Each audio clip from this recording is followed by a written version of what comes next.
We're reading chapter 55 of EVERNIGHT by Ross Mackenzie. It's called Shattered. Joe Littlefoot knew he was dying. He lay frightened and alone on a spreading pool of blood on the floor of Mrs. Hester's rooms, far from home. The pain where she had stuck him with a knife was burning, yet the rest of him felt icy cold as his life leaked out. Joe's eyes were heavy, his lips dry. He looked around the room, thinking that this would be the last place he'd ever see. His eyes found the mirror. "Smash the mirror, Joe." "I can't, Granny. I'm hurt." "You have to do it, Joe. Set them free. Smash the mirror." Joe slowly managed to get to his knees, shaking badly, spattering blood from his side of his cold floor. He crawled to the mirror. Gathering everything he had, he reared back and brought his fist down on the shining surface. The glass did not break. Joe's head fell forward, his chin resting on his chest, eyes blurring in and out of focus. He spotted a glass paperweight on Mrs. Hester's desk, and he reached up, moaning in pain, grabbed it and hammered against the glass. Still, it did not smash. To his great surprise, Joe found that he was laughing. It was a desperate, angry laugh, and when he next managed to raise his heavy head, the open window came into focus. Joe looked at the window. He looked at the mirror. Nothing's ever easy. Using the table as support, he pulled himself agonizingly to his feet and then began the torturous task of dragging the mirror to the window. Each time the mirror's feet scuffed the floor, the sound was a scraping scream.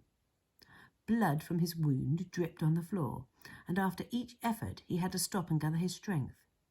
Eventually he made it, knowing what came next would be the real effort. Joe dropped to his knees and grabbed the mirror's chunky feet.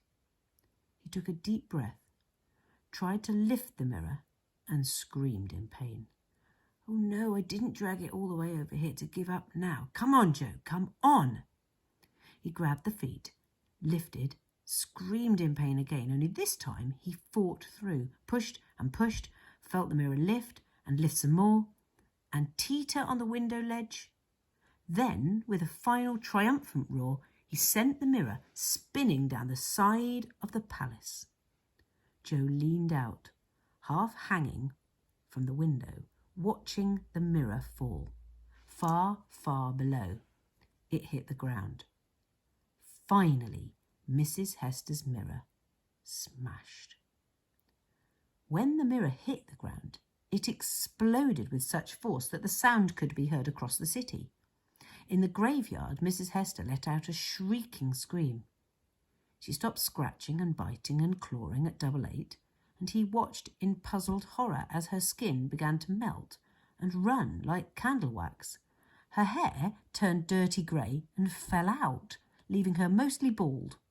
Her bones grew hunched and twisted. Mrs. Hester looked at her swollen, gnarled hands, and her one remaining eye widened in shock and disgust and terror. She screamed. Then, mad with fear, she went scuttling off into the night. Lara still had Shadow Jack pressed against the tree, bound in moonlight, but even she glanced over to the palace, where thousands of glowing creatures were soaring and spinning around the highest tower, lighting the inky blackness that had been pressed down from the sky. "Is that—" "Souls," gasped 88 from the other side of the graveyard. "It's White Witch souls, Lara. They're free." Up in the tower, golden souls streamed through the window and enveloped Joe Littlefoot. They surrounded him, flew through his body, his veins, and the wound Mrs. Hester had caused, repairing the damage. They lifted him up. His heart began to beat once more. His lungs sucked in air and his eyes cracked open. The souls carried him out of the window, flew him across the city, and gently deposited him on the frozen grass of an overgrown graveyard. When the souls were gone, Joe stood up and blinked. He felt like he had just awakened from a very long sleep. He touched the place the wound had been, found that it was gone. Then he looked around the dimness of the graveyard, and the first thing he saw was a familiar object lying in the grass nearby. An urn. As Joe picked it up, he heard a scream. He came out from behind a tree and he saw his best friend in all the world. Lara? Sweat poured down Lara's brow. Her wand hand shook terribly from the effort of controlling the spell. Still she squeezed the trigger. I'll split him open, that's what I'll do. Watch his guts spill out on the grass. Lara! She blinked. Joe? It's me, Lara. Joe moved slowly towards her. What are you doing? Lara turned her head back to Shadow Jack. The black veins on his face were multiplying. I'm killing him, Joe, just like he killed my mum and dad. Joe moved closer, palms out, open. He did terrible things, Lara. I know he did. But he didn't have a choice. He's a genie. Mrs. Hester was controlling him. It doesn't make it right. I know it doesn't, said Joe, holding his hand out. But Lara, if you kill him, you're no better than him, no better than Mrs. Hester. She was crying. I want to hurt him. It looks like you've done a good job. Come on, Lara, this isn't you. This isn't the Lara I know. Don't let hate win, Lara.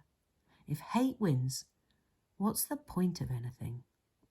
Lara looked at the blank heavens with tear-filled eyes, up at the Evernight and the golden white witch souls. The locket buzzed against her chest. Lara lowered her wand. The spell fizzed away to nothing, letting Shadow Jack collapse on the grass. Thank you, he said, gasping. You don't get to speak, Joe told him. You don't get to be here anymore. He held the urn up over his head. It's over. Get out of here. I set you free, Shadow Jack. Leave this world, and don't you ever come back. Joe threw the urn. It tumbled through the graveyard, hit a headstone, and shattered into countless shards and pieces. Shadow Jack stood up and looked at Joe. His eyes were sparkling with fear. He opened his mouth to speak, but before he could say anything, the souls of the witches he'd eaten, the power that had fueled him in his human form, drifted out of his mouth back into the world.